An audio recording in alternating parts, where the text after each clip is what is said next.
Mookie, that's now back-to-back wins. When you look at this one, though, Tyler Glasnow, how he set the tone, what were you guys seeing from him? What was it like playing behind him? That was a lot of fun. I mean, he's throwing a lot of strikes. Just keeping them off balance. You know, he pitched a great game, and he showed why he's one of the premier starters in the league. When you think about just the starting rotation, how excellent the pitching has been, especially over the weekend, tonight, how would you describe it? I mean, I don't think it is describable. I mean, they've given us a chance to win every day. So now it's just the offense has to pull our weight, and so we did okay today, but you know, we have to do a lot better. How you guys were able to kind of pass the baton there late in the game. How would you describe kind of just the at-bats, what you were seeing there that gave you that edge? It was just a lot of grittiness, you know, trying to figure out ways to win. And I think our locker room has been so much this year that, I mean, we know how to manufacture things. And so it showed tonight. Can you describe what it's now being like back here, Dodger Stadium, picking up some wins, getting things going on the back end of the season? I mean, it's a beautiful thing. It's always lovely when you can take the field at Dodger Stadium. You know, these fans obviously are the best in baseball, and so we have to just continue to win for them. All right, well, congratulations on this win, Mookie. Thank you. Dave, Tyler was obviously very impressive tonight. What were you seeing from him? Just, of course, we saw how the pitch count got up a little bit early, still found ways to navigate their lineups, but then how he really locked in, maybe back, two-thirds of his outing? He was fantastic. I thought he did get into a rhythm. He was, you know, I thought early he was trying to find his way, wasn't in that rhythm, and then, you know, innings 4, 5, 6, 7, I thought he was great. The curveball was really good, the fastball good, and you know, throwing to a guy that he's never thrown to, I thought he did a really nice job, kind of those two guys navigating.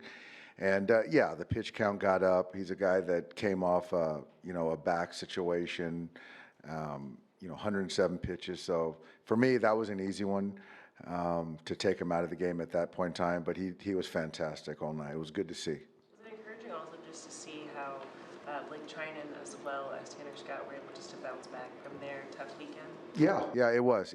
I thought Blake did a nice job, and then even Tanner, the double he gave up, that was a ball slider down below. The kid did a good job riding it out, but getting a couple soft contact outs. So good to get those guys, you know, throwing up 2 zeros tonight. And so, but most importantly, you know, getting a team win was great.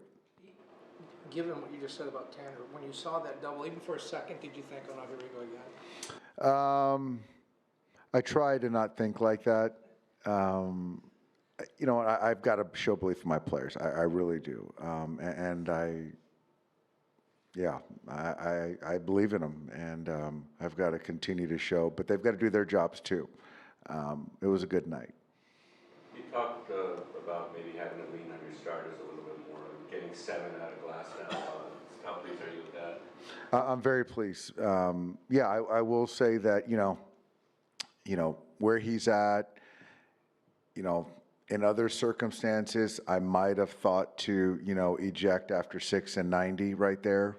I did feel that with the extra rest for Tanner or for Tyler, I thought the stuff was still good to shorten the game with him. I thought it made sense. And so, yeah, I do think that, you know, there's certain times, if it's allowed, if they give me the opportunity as far as efficiency and how their stuff is still playing, to push him a little bit more. And we did that with Yamamoto, obviously with the no-hitter potential, and then we did that tonight. So very, very needed. And I think for Tanner to get into to get through 7 2 times in a row, and for Yamamoto to get into the 9th, you know, those things are going to be good as far as going forward as well. Dave, you can go 5, 6, 7 years without seeing a no-hitter into the 9th inning like that. You've had 2 in 4 days. How nerve-wracking is that, and also how rewarding is that to see those 2 things happen back to back? More exciting than nerve-wracking. I think that, you know, when you're talking about other guys with blisters and guys coming off ILs that are 36 years old, those are a little bit more nerve-wracking. But, with Yamamoto, I felt good about him going to the ninth. And tonight, I think just kind of everything that's gone on recently, I think it was kind of easy for me. But I was more excited that these guys are throwing the baseball well. Have you guys completed that no-hitter? Like, for a combined no-hitter, do you like mob the guy on the mound, or? Sure, I would have been out there and mobbed somebody. If the players would have mobbed him, I would have been out there. When you see those types of starts being strung together like that, what does that tell you for the rest of the season and also potentially for postseason? It's easy to see that if you look at our ball club, we're built around our starters. I mean, that's pretty easy to see. So we're going to lean on them. And I do think that those guys just continue to persevere, log zeros, give our offense an opportunity to kind of, break a game open, stay in a game. And tonight we got a huge hit from Mookie, and to give us a chance to win, and also spell the pen at times. So and ultimately get the right matchups, because when you're going shorter, the matchups aren't ideal as certain games go on. So because of what they're doing, it opens things up for all of us.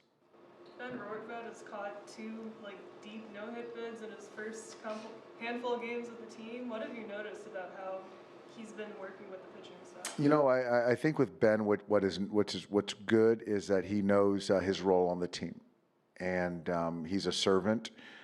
He's a backup catcher that's there for his pitchers, and he's done a great job of the receiving, learning these pitchers, and trying to understand what they're good at, to go through sequencing, targeting, and so it's nice. It's really good to see. He really understands who he is as a major league ball player. Did you think there was a potential play on that Ritter ball to lead off the ninth? You know what? I got to look at it again, but I do think that maybe Alex got a little turned around. I kind of saw it from afar, but I haven't looked at it again. But it's a ball off a right-handed bat that's bending towards the foul line, which balls do. So I don't know if he got the perfect jump on it. So yeah, I'm not sure. Sorry, I'm just a little paranoid, but you were back there a while. Everybody came out healthy. There's no surprise.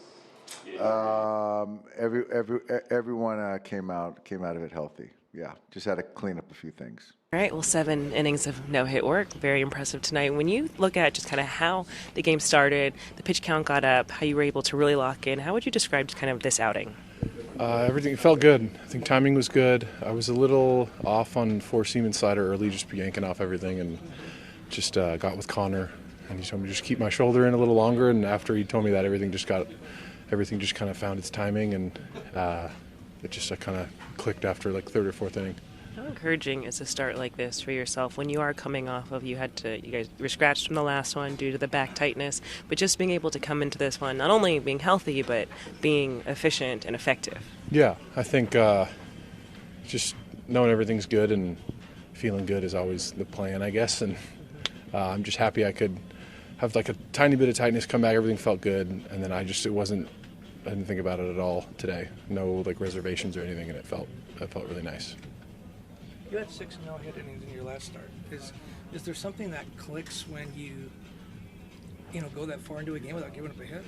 Yeah, I think every game, I guess, is a bit different, but I think for me today, after the 4th, I felt pretty locked in. I think each inning is kind of its own thing. You try to keep it as consistent as you can, but I think whatever I found in the 4th, it was just everything was on time. And you said last time you knew it. Did you know it again this time? Yeah, I was aware of it. I knew my pitch count was pretty high, so I figured it wasn't. I don't know how many pitches I was going to be allowed to throw, but I think last time I just less pitches. It was a little bit more real, I guess, and then this time I was aware of it as well. Did you fight it at all coming out? No, obviously when you get taken out of a game, I want to stay in no matter what my pitch count is, and I think just given my track record, I kind of understand why. If I was healthy every single season, it'd maybe be a different story, but I respect the decision, and they wanted to take me out, and we ended up winning, so we're good.